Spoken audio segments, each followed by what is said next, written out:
Hello বন্ধুরা, সবাইকে জানাই শুভ নববর্ষ, পয়লা বৈশাখের শুভেচ্ছা। আমি ছিলাম সাভার ব্যাংক কলোনিতে।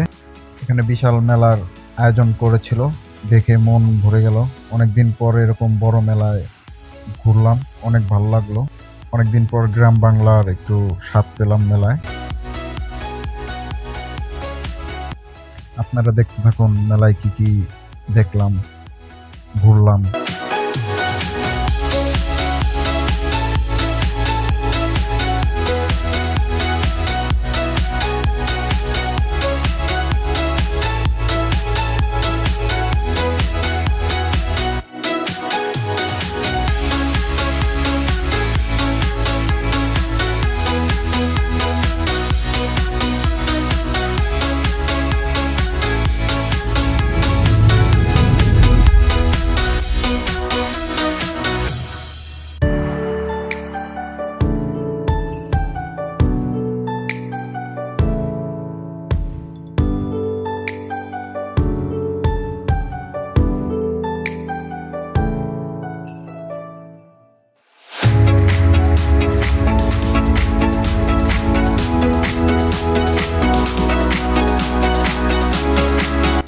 এই মেলার প্রধান অতিথি হিসাবে ছিলেন ঢাকা ১৯ আসনের সাবেক এমপি ডক্টর সালাউদ্দিন বাবু।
ভিডিওটা ভালো লেগে থাকলে লাইক, শেয়ার, ফলো দিয়ে আমার পাশে থাকবেন। সবাইকে ধন্যবাদ।